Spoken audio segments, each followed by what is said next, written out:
Hey, I'm Meggie Kay. So today I want to talk about money matters and like the cost of living in Japan. At least for me, I've been in Japan for almost a year, so at this point I have a fairly good idea of general costs for things, and I felt like I could finally talk about it. I know that this is a pretty common question, especially for people that are looking into the JET program, wondering if they can actually save some money or send money home to pay off student loans and whatnot. So I figured I would just give you my example of what I have experienced so far in Japan. Obviously, this is going to vary depending on where you live within Japan. Me living in the countryside of Oita Prefecture will have a very different idea of expenses than if you lived in central Tokyo. So it does vary quite a bit. Also, your personal habits will change this as well. But anyways, let's get into the video. This is my example and my cost of living in Japan. Okay, so starting from the beginning, when you arrive in Japan, you're going to open a bank account, and whatever bank you choose, if you can choose it, maybe your contracting organization has a specific bank they want you to use. Anyways, I am personally with Oita Bank, and you will get a cash card, not a debit card, but a cash card used at like ATMs to pull out cash, because Japan is a cash society. I do not have any kind of card that I can use in a store that's connected to my Japanese bank account. I still have my Canadian credit card, so if I'm at a store that will accept credit cards, I could use my Canadian one. But when it comes to like my Japanese bank account, I only have a card that will pull out cash, as well as this little thing, which is a passbook. I remember getting one of these back in Canada when I first opened my bank account, because internet banking wasn't a thing way back then. And in Japan today, internet banking really isn't a thing, so you still have your little passbook to keep track of your expenses. And actually, going through this is where I've pulled out most of the numbers for this video. So second up, as a JET program participant, my salary is no secret. The amount of money that JETs make is public information on the website, there for you to look at. So for first years, we get 3,360,000 yen for like a yearly salary. And then, so divide that by 12, because you get paid monthly, minus some taxes, I've been taking home about 233,000 yen. Like, that's what gets deposited into my bank account every month. I get paid on the 21st, but that might vary depending on prefecture or contracting organization or whatever. But yeah, pretty much every month you get somewhere around 233,000 yen, at least in your first year. So moving on into the actual expenses. So first up, rent, which can vary a lot depending on where you live, whether that's the city, countryside, prefecture to prefecture, how big your apartment is, are you in teachers' housing, are you renting privately? There's a lot of variables that come into your rent. For me, I pay 35,000 yen per month, and I've already done an apartment tour video, so if you want to see what my apartment is, you can check that out. But yeah, that's how much I pay for my small little apartment in the countryside. Now, I know JETs who pay more than I do, and I know JETs who pay less than I do. So really, it's a luck of the draw when it comes to rent and what you get set up with or what you choose to live with. Also, kind of attached to rent is that for me to pay my rent, I do it through a furikomi, which is a bank transfer, and I do that every month at the ATM. And there's lots of resources online if you need to figure out how to do that, but it's actually super simple, super easy to do, and basically the first time you set it all up, and then you can either get a furikomi card, so a separate card from your bank card, and you like go in, select the transfer, put in that card, and all the information is saved. Or there's another way where you can save all the information on your cash card, so you don't need to remember all the information to do bank transfers every time you do it.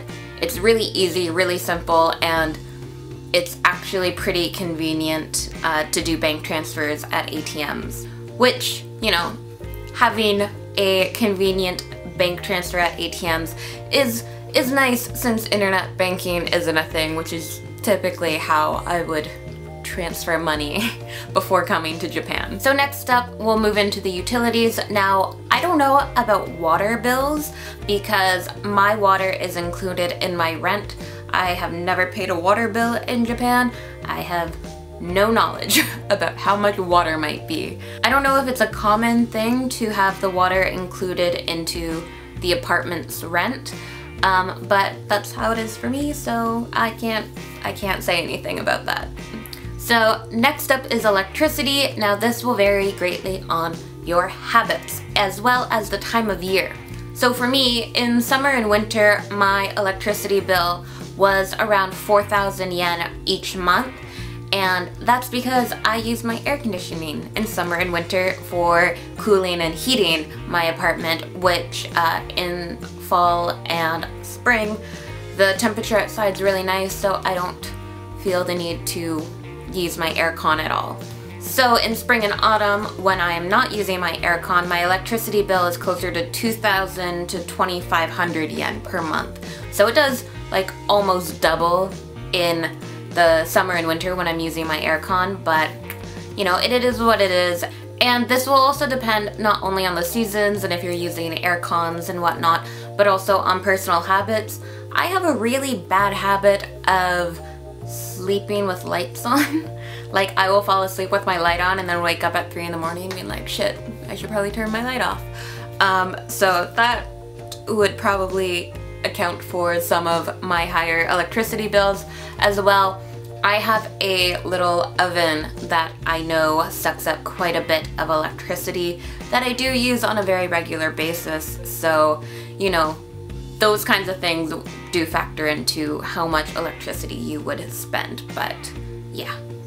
So next up is gas. I have a gas stove and my water is heated by gas. So those are the two main things that would contribute to my gas bill. And every month it is about 4,000 yen. And going through my passbook, it seems like my gas bill stays the same all year round. It doesn't change like the electricity bill. It's pretty much 4,000 yen every month since I moved to Japan. And I think that's because I do cook quite often on my gas stove. I will cook sometimes all 3 meals a day using my gas stove. And I also take very long, very hot showers. So if you don't do either of those things, maybe your gas bill will be quite a bit lower, but that's how I live my life, and I'm okay with paying 4,000 a month for gas. So moving on into internet, that was the next thing. It might take a while when you move to Japan to set up internet. It did for me, but yeah, I set up unlimited high-speed Wi-Fi in my apartment, and for me, it's just like the local, like Oita communication something. I don't know, I didn't really care who I got my internet from. I'm just like, I need some internet and I want it as quick as I can get it. And when I went to get my phone, they were having like a deal with this internet company, and they're like, do it. And I'm like, okay, fine, this works. So it is 5,618 yen every month for my unlimited internet. So even though I don't know how it worked out. I was like kinda set up with my phone, but also kinda not set up with my phone. But I don't know how it worked. Anyways, the internet and phone are separate, despite getting it at the same time. But yeah, the 5,600 whatever is for just the internet, and my phone bill is separate. Now my phone is a little crazy because basically when I went in to AU, I bought my phone through AU. They said that I either had to pay for the phone up front, and then they can put like my regular bills through my Japanese bank account, or I have to put it on a credit card to kind of like split up the cost of my phone on each of my bills. I didn't have enough money when I first moved to Japan, so obviously I went for the credit card one, and they said that I can like go back into AU and like change it after the fact and put it onto my Japanese bank account instead of my Canadian credit card, but I've been really lazy and haven't gone back and haven't bothered with that yet. I really should. I really need to get that off of my Canadian credit card and put it back onto my stuff here in Japan. But anyways, it's still on my Canadian credit card. Every month it comes out of my credit card, and yeah, I need to stop being lazy and go back into AU.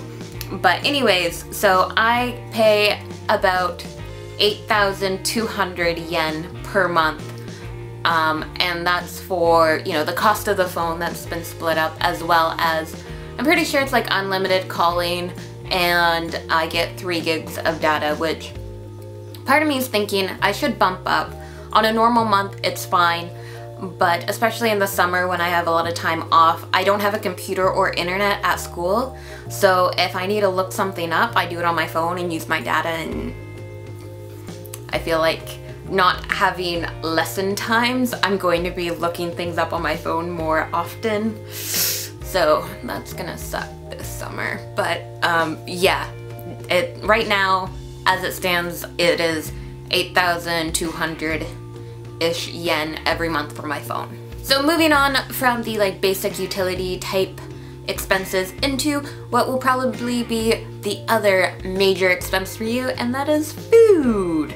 How much does food cost in Japan? So your food expenses will vary quite a bit depending on how much you eat, what kind of food you eat, and if you eat out a lot. I don't really eat out a whole lot, mainly because I don't live in a town that has a lot of restaurants. There's like a really good Chinese place, a really good tuna place, and there's a Joyful, which is like a family restaurant, and that's it. That's all there is. I do go to the other cities around to go out to eat sometimes, but it's like maybe once a month I do that. So basically I'm just factoring in the cost of grocery store meals because I don't really eat out. So for me, I try to eat healthy. I like a lot of fresh vegetables, stuff like that. And sometimes I buy the more expensive vegetables because there is this rumor and this idea that, you know, groceries and vegetables and fruits in Japan are really expensive, and yes, some of them are, but some of them aren't. You can get really cheap cabbage, and you can get really cheap daikon, and you can get really cheap cucumbers, but you know, sometimes I also buy the single bell pepper for 250 yen. So really it depends on what you choose to eat, and I kind of vary between buying the really cheap stuff and splurging on an avocado.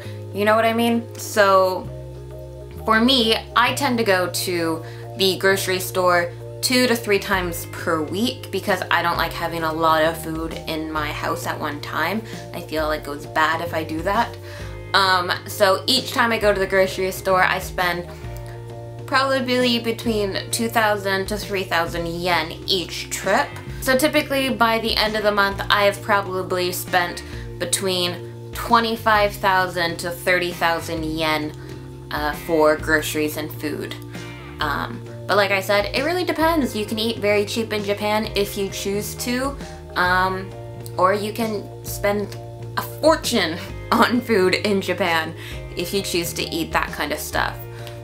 So it's your choice whether you spend a lot of money on food or not, I feel personally. Okay, next up I want to touch on sending money home, which is probably a big thing, especially for JET participants that are fresh out of university, which isn't me. I am slightly older than fresh out of university JETs, but I also don't have any kind of student loans that I need to send money home like other JETs do. However, I do have my credit card, which has racked up a bit of debt I need to pay off. So I do send money back to Canada on a regular basis. So I started sending money back home to Canada in March. And from March until now, I've sent between 60,000 yen to 80,000 yen every month and a half to 2 months. there's a variety of different ways of how to send money home. And originally I thought I would do the Japan Post Bank international transfer. No, the one thing that they don't really tell you about that, and it took me a while of searching online to figure this out, but not every Japan Post Bank will do international transfers. And when I was looking around Oita, if, you know, the one in my town or the next one over in the my surrounding cities, no, they wouldn't. Basically, it's only the one in Oita City, and based on my work schedule and the bank schedule, I would have never been able to get to a Japan Post Bank to send money home. So for me, I went with GoRemet, which used to be called Go Lloyds. And when I was like in my pre-departure orientation, they mentioned Go Lloyds. It is now called GoRemet. So setting up GoRemet is super easy. It was an online application. You print off that application, copy a couple of IDs so they can verify who you are, and then in about a week they'll mail you something back to like say that things are set up and this is how you do it. And basically it is a furikomi, just like how I pay my rent. I transfer whatever money I want sent back to Canada through a furikomi to the information that they sent me with the bank. And within a day, that money is sitting in my Canadian bank account. There's really not much of a delay.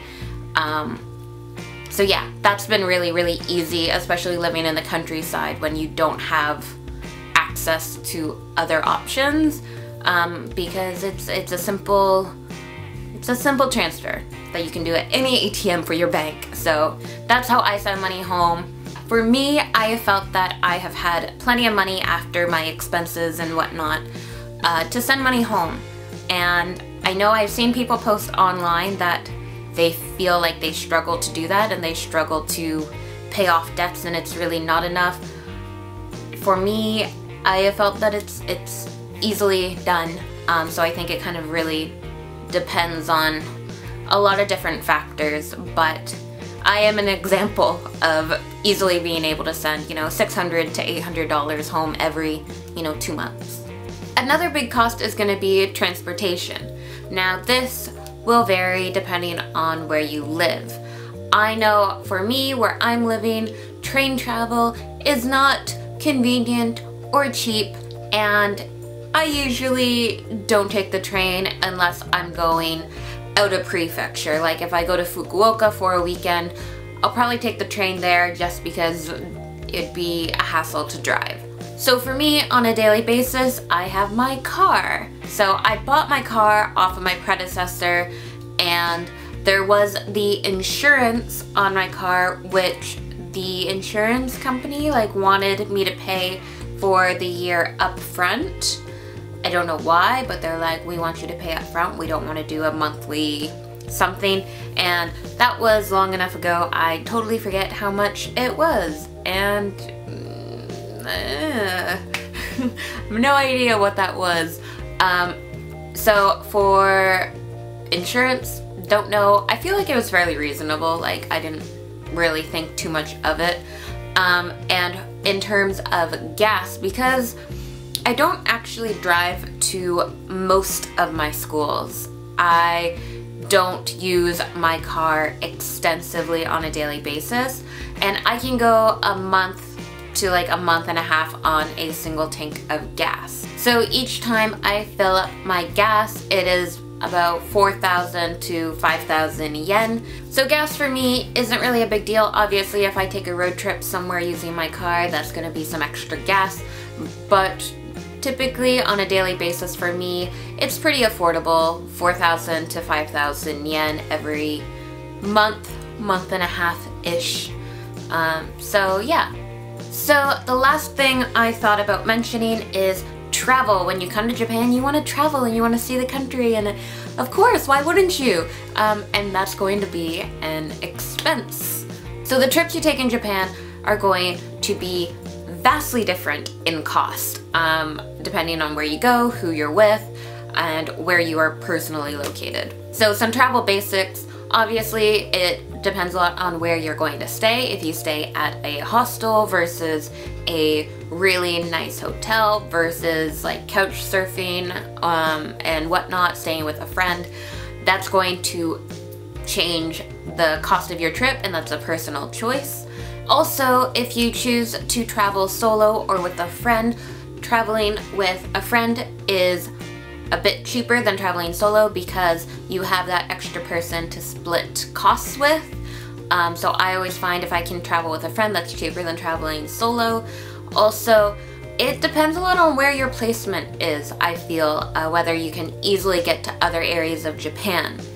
This is probably the most frustrating thing for me in my placement. Like, I actually really like Oita, but it is not a well-connected prefecture. For me, my trip to Osaka was a lot more expensive than my trip to Nagasaki because I have to fly to Osaka. I mean, I could take the train, but that would take way too long, and I could take the overnight boat, which I do actually want to do. I want to take the boat to like Osaka, Kobe, Kansai area. But yeah, that particular trip I did to Osaka this past year, taking the boat wasn't really something that fit into my schedule. Meanwhile, when I went to Nagasaki, I drove to Nagasaki with a friend and we split the cost of the toll, and that was way cheaper than, you know, a flight to Osaka. And it's the same thing, kind of like, I can easily take a boat over to Ehime, but to get to Tokyo, I'm gonna have to fly or spend, you know, well over 10 hours on a train type thing. So it depends a lot on where you're located, because I'm always jealous when I see like my friends who live in like the Kansai area and they're just like easily taking trips everywhere, and I'm like, oh my god, that would be, I can't imagine doing that because it doesn't work for where I'm living. I can't just do whatever. I mean, I can take really awesome day trips to Takashiho, but you know, I can't just like hop on the train and get to Tokyo in a couple hours. Like, that's not gonna happen. And also, like, if you're located on a Shinkansen, that might, I mean, it's not necessarily gonna be cheaper, but it can be convenient, whereas my prefecture, my side of Kyushu, we don't have the Shinkansen. I have to be on the train for 2.5, almost 3 hours before I hit the nearest Shinkansen station, like on the express train. But yeah, the cost of traveling around Japan is really going to be up to your personal travel style, as well as where you're located, and you know, every place will have cheaper trips and more expensive trips, and if you're one of those lucky people that get really central Japan where you can easily get to everything, I hate you. So yeah, that was my kind of like general overview of my personal cost of living in Japan. Like I said at the beginning, it's probably very different in different areas of Japan. Also, I forgot to mention that, you know, after all of this is said and done, I try to keep at least 300,000 yen in my bank account at all times.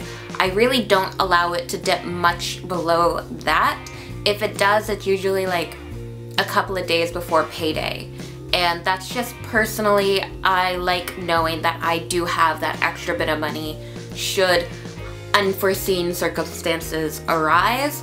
However, I do think that I'm probably not going to keep it up for like the rest of the year, because I do have a couple of very expensive trips I am planning, and I'm going to have to grab some of that money for these trips. But typically I try to keep my bank account at least 300,000 yen. So yeah, that was something else I forgot to say. After all of these expenses, I do have that as well, which is why I do think that the JET program and our salary and the expenses in Japan are very reasonable. I mean, I'm not some like extravagant person, and I don't, you know, go off spending money all over the place. I think my background of backpacking and traveling has made me simplify a lot of things and not buy a lot of things. I really don't do impulse purchases and stuff like that. So yeah, maybe I'm really good at budgeting, I don't know, but I find that the JET salary and the cost of living in Japan to be very easy and a very comfortable lifestyle where you get to do these fun things like travels and trips and send money home, and I have found it to be a good gig here. Anyways, if you like this video, give it a thumbs up. If you're in Japan as well, let me know what your expenses are like, if you agree that this is typical, because I really only have the experience of living in Oita. I don't know what other areas of Japan might be like. So let me know in the comments if you have a different experience. And if you aren't subscribed yet, make sure you are, because I'll be back with another video soon.